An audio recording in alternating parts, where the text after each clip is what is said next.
this season is going to be hot. And we've already started off. I'm here sitting next to Easy D. If you don't know anything about him, you need to know this. The man is a wealth of knowledge when it comes to the music industry. He was one of the founders of the Pros. Tell us about that, Easy D. Well, first, thank you very much for bringing me on, and I think I'm your first guest, so... You're my first guest of this season. The Pros, we were a DJ pool. It was established in 1979 by my mentor, Rico Casanova. And in essence, in the 80s, a DJ pool was the alternative for artists that were not able to get on mainstream radio. So for out here in the Bay, KMEL, KSOL, KDIA, didn't really matter. If you weren't part of the establishment, you weren't in the game. And so what we did as the Pros, we had the lock on all the top clubs in the Bay Area, in the country, as well as college radio. And so we were able to use our influence to help these young men and women go from where they were to where they wanted to be and where they needed to be. And so there was no internet at this time. Oh, no. See, so we're going back a little bit to some history now. Yes. This is a time in history where you really had to network. Absolutely. You had to be an artist, you had to be a performer, and you had to have some hustle. Yes, and you had to have a lot of belief in yourself. And even with all of that, you'll notice talent wasn't even in the top 5. Okay? We made sure talent was number 1. Okay. But yes. What do you mean by that when you say you made sure the talent was number 1? Well, back in the day, we would have labels, regular record labels, whether they were Top Scale, the Epics, the Columbias, or the entry level, want to do it all on our own. Well, we would have people that were truly talented. We're talking about Pebbles, we're talking about LL Cool J, we're talking about Will Smith. These were talented young men and women. Right? We also had a lot of artists come through that had a lot of money behind them, but did not have that talent. Okay. And so we weren't about showcasing just anybody. You had to bring your A game, period, because our reputation was at stake. And so it was interdependent. You were relying on us to bring our strength. And in return, we were relying on you to bring your A game. Okay, let's talk about the A game for a minute. Sure. Because that's very important. And I'm gonna tell you, it's funny because what's the guy that plays Forrest Gump? Oh, Tom Hanks. Tom Hanks. I actually had a conversation with him one time, and I was talking to him about my movie, and he said to me, "Well, what makes you think your movie is good?" And I was telling him, and he said, "Well, no, what makes you think it's good is because you wrote it. It's because it's your baby." Exactly. So when you say bring your package, most people think their package is together because they just put a package together. But what makes a package complete? If they want to bring their A game, what should they have? What should they have? Belief in themselves. Okay. Period. Now, I'm also a religious person, so of course I'm going to say bring God into your life. Mm-hmm. However, the industry doesn't look at religion necessarily, and so when I say belief in yourself, you can take that as you wish. Your confidence. Your confidence. You have to come and be. You have to come and know and own a room when you walk into it. Absolutely. And if you walked out of that room feeling like you didn't own it, well, you didn't own it. Right. Yeah. Did they miss you when you left? And that was the important thing. Did they miss you when you left, as opposed to who was that? Right. Right. But that was the package. But that package, from a talent standpoint, you could have it very well produced. We had some great artists that were very well produced, but they didn't have the talent. It was hickory dickory dock, the clock ran up the tree. This doesn't make any sense to me. Right. So, but then you also had people, my girl Rosie Gaines is a prime example. I was fortunate to put on what we used to call putting on the hits. And it was at Los Madonnas College up in Pittsburgh. And I had Rosie there. You know, she was one of the artists that performed. Right. And she won too. But all she had was family and herself. Fast forward a few years, all of a sudden I'm listening to Prince, Diamonds and Pearls. I'm like, you know, that voice sounds familiar. And it's Rosie Gaines. Right. And I'm like, oh my God, wow, my girl, wow, you know. But she always had a belief in herself, and she's still in the game today, Rosie. Right. And you know, belief is you have to have it. I'm gonna tell you why. Because if you belief fuels your hustle. Oh, absolutely. If you don't believe it, you can't achieve it. And it doesn't mean that you have to have a lot of money at the time or whatever, but you have to believe. And if you truly believe, you'll start from wherever you need to start. I don't know if you want to save this for the next segment or not, but I can give you a living example. Mr. Stanley Burrell, a.k.a. Yes. Hammer. That person personifies exactly what you just said about belief in yourself and hustle. And being the first. And he was a master at being the first. You know, that's a good thing we're talking about being the first, because a lot of people now are trying to imitate something. Yes. No one is trying to be what I consider to be original. They come with a different sound, a different way of looking. Everybody is molded after somebody. How do you break out when you're the first? Because everybody, even if you ask for seed money for somebody for your project, Right. they want you to be looking. They want it to be able to identify it with somebody else. Well, no, and that's a very difficult question, and unfortunately, I can't be the one to answer, and here's the reason why. It took 35 years to understand that the pros were the first. We talked about this the other day. They were the first. And we didn't know we were in it. You know, we didn't know we were the first. We were too busy just doing it to be the first. Wow. You know, we were just doing it. It's not like Man on the Moon. We all know who Neil Armstrong was because we have it on tape. Right. When we were into it deep, we were doing it to help promote artists because radio was You were a pioneer. Yes. You were a pioneer. You set a precedence in that thing, because it wasn't that thing until you made it that thing. So you were groundbreaking. It is there's an artist that's out by the name of Critter, and I'm going to release his new single, not today, but he has a song. It's called Something Out of Nothing. I hope you bring him soon. on the couch with Lisa B. I will try and get him off his schedule. He's a very busy young man, but he actually, and there are other artists such as Critter who, and I think that they would be better suited to answer that question. I can tell you that his song, as an example, and there are others. There are Jay Griffey, Gwen Majors. If you go to my Facebook page, you'll see a lot of them. Yes. But they are striking out on their own. They're not doing it to be the first. They're doing it to be the best. Because they have a vision. They have a vision. And I think that's the answer. If you shoot to be the best, you wind up being the first. You know, you have Michael Jordan, but before Michael, there was Dr. J. Right. So, you know, he wanted to be the best, and he wound up being the first. Michael Jordan, he wanted to be the best, and he became the first. You know, and another thing that I wanted to talk about, because we talked about signing to a label as opposed to doing your own thing. Yeah. This is a hot topic because everybody thinks that they have to be signed to a label. With all due respect to my friends in the industry, labels, you may want to turn it off now. I am not a big fan of that mindset. You don't need it. You didn't need it in the 80s. You certainly don't need it today.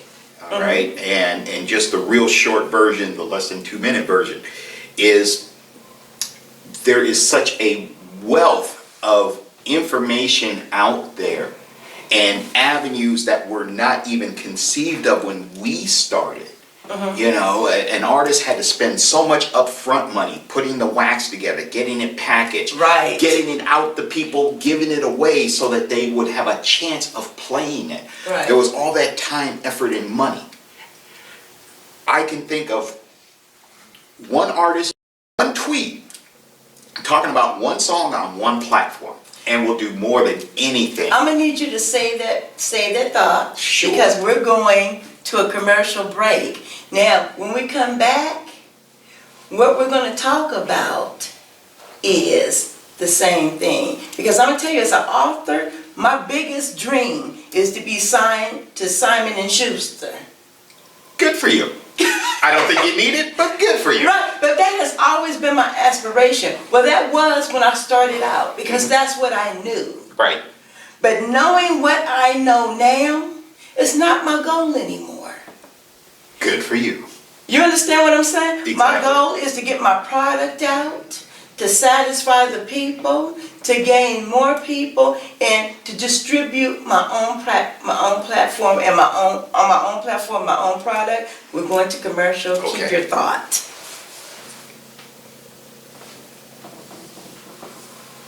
Ready? Hi, it's your girl Lisa B. Welcome back to the new season of On the Couch with Lisa B. We're returning from a commercial break, and I want to say welcome to PTV1. And I'm back with Easy D, a pro in his industry. Not only is he a pro from the industry, but he's from the pros. I am from The Pros, DJ Pool. Yes, ma'am. Yeah. And when we left, we were talking about, why do you need a label? And the answer is security. Or the lazy way out. You can take your pick, in my mind. That is with all due respect to labels. The reason I say that is, back when we started, Right. you needed a label to help front you. Seed money, if you will. So to put together the LPs, to put together the master. You know, Right. you've done all that, all the lab work and everything. Okay. You take that tape, then you take it to a place where they make the records for you. So then you buy crates and crates and crates of records to give away. Well, all of that costs money. So you needed their finances. Or their reputation. Okay. You said Simon & Schuster. That name I know. I'm sure that there is a label, a book company out there. I have no idea. You can drop their name and I'll say who. You know, so you needed them. You thought you needed them more than they needed you. Right. Yeah, but that's not true. And the reason is Simon & Schuster would not have you if you didn't have the content. Right. You know, how are they promoting you? How are they going to make money if they don't have you, if they don't have your product? Right. You know, they would just be a company like Blockbuster. Or So the artist fuels their company. Absolutely. the artist is the content. Right. And so now, whether that content was 35 years ago with labels and going out and putting it on wax and distributing it through the clubs and the radio, or today, where the content goes out on this platform, for example, and it reaches so many people, and more importantly, it's going to be there forever. Everything we're talking about now, 100 years from now, they'll be able to go back, if they know where to look, they'll be able to go back and see this. You know, you're right. And you know what? I'm going to tell you what the good thing about it is that the internet has completely changed the game when it comes to distribution. I would say it changed the paradigm. The game's still the same. Okay, so, because what has happened now, if you know how to market, if you know how to hustle, and you have some wisdom, you can become your own greatest distributor. Exactly. There are people who have their own websites. I'm not talking about YouTube channels or anything like that, Right. but are able to generate enough traffic to their own website because they're savvy enough. Right. Where they're selling $1 million worth of product on their own website. Exactly. And distributors, distribution, labels, third party is basically what it boils down to. Somebody helping you. There's nothing wrong with that. Some people need help. Okay? I used to consider myself one of the greatest DJs, but I couldn't put a song together. I can't sing. Right. And I don't know how to play an instrument. Right. So I say all that to say this. You may need help, and there's nothing wrong with that, but it's your artistry, regardless of what that art is. That's the content.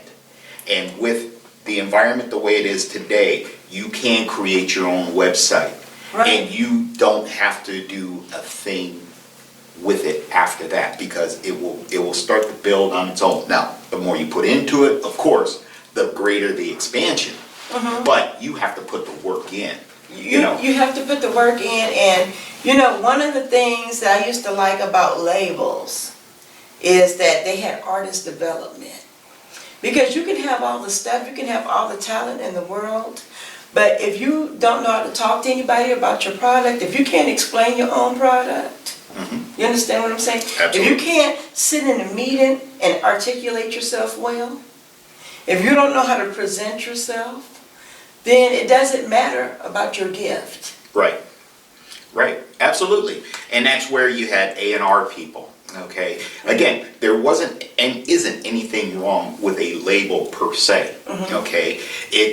You just have to accept the fact that you're giving up a lot of your freedom and, All of it. and creative. Well, some people have a little bit, or maybe they assume they do, or they imagine they do. But the more hands you have involved, the less creative control you have. Yeah, and there are pluses and minuses to that. But Of course, because I know, well, I do a different industry, I write, but I know once I turn my book over to someone else, I don't care how much I like my book cover, they're going to put a new book cover on it. Exactly. They're going to change the spine of the book. They're going to put a new branding, everything is going to become different about it. right. They might even change the storyline a little bit. Right. And it's the same thing with any form of distribution. Right. Except now, you can take your content, you can put it on the web, you can put it to your web address, Right. and you can say, here's my work. Hope you enjoy it. Now, is that a good idea? Now, let me ask you this. Is it a good idea for an artist to do their thing and put it out without having at least a group that they're working with, or some kind of little machine behind them that can have several eyes on their project? Sure. Because what you do is you get full of yourself, you don't see any mistakes. I tried to edit my own book one time. Oh, yes. And it was a disaster. Yes. I guess it depends on, and this is why I was hesitating in the answer, or thinking about the answer. It depends on what it is you want to do. Okay. If you, as an artist, if you want to just keep a roof over your head and your belly fed, you should be able to do that on your own. I mean, you just go out there and hustle. That's just, grinding 101. Right. If you want to be remembered, then you need other people to remember you, but you don't need them to help remember you, if that makes sense. You can go out on the internet, you can have a cat run into a tree. Okay. Right? That's the analogy I love using. You can have a cat run into a tree, get 1 million hits on YouTube. That cat's going to be remembered forever. Right. Cat didn't wake up that morning expecting to be remembered forever. Okay? And if that's what you want. If you want to make a career out of it, that's where it starts getting complicated. Right. And that's where the machine comes into play. So it just depends on what it is you want to do. And I don't have that answer. Artists like Critta, like Jay Griffey, like Mac Mall, they have to know what they want. Now, Mac Mall, he's been in the game for 30 plus years. He knows what he wants.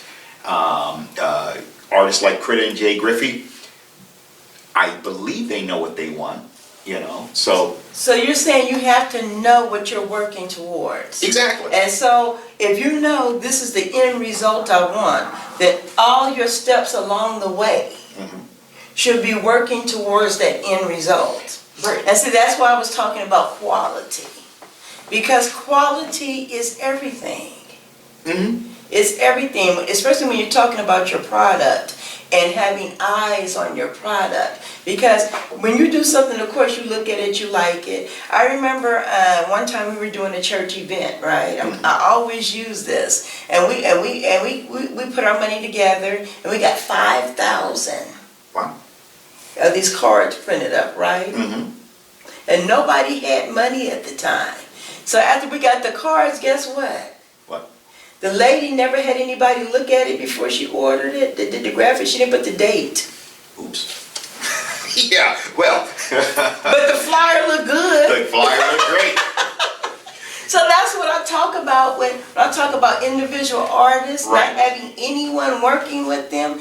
There's always, if you're that individual, you always going to be something that you're missing.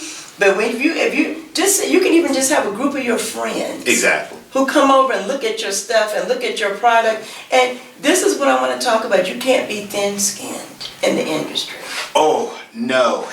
That's where, now, if you're talking about, the game itself, the industry, that's where you need a manager. You need someone to be that person to say no, to be that thick skin for you. Mm-hmm. Because people are always going to talk about you in a negative way. Absolutely. That can't be helped. That's just human nature. However, now going back to this as a business, that same cat running into the wall, Right. got 1 million hits. Didn't matter if people clicked it because they loved it. Hate cats. Didn't matter what the reason. It was the buzz that got people, hey, did you see that cat run into the wall? Ooh, no. Let me see. It's Ooh. a numbers game. It's a numbers game. It's a numbers game. And it all starts though, and now we talk about quality. Well, I mean, it's a cat running into a wall. Where's the quality? But it's the buzz. It's the buzz. So create a buzz. You've heard it. It's your girl Lisa B. I'm in season number 1. Tune in. Easy D. There's a lot of young people out there. Leave them with the word of advice for starting into the industry. Believe in yourself. It all begins and ends there. The more you trust yourself, the more you'll achieve. Well, you heard it right here on the Lisa B Show. It's your girl. We'll be on Mondays and Wednesdays, PTV1 at 2 o'clock. I love you, big. And forever on the internet. And forever on the internet. You can't wipe me out. Nope. You're stuck with us. I have an IP address. Ooh. I love you, big, and I love you much. Bye.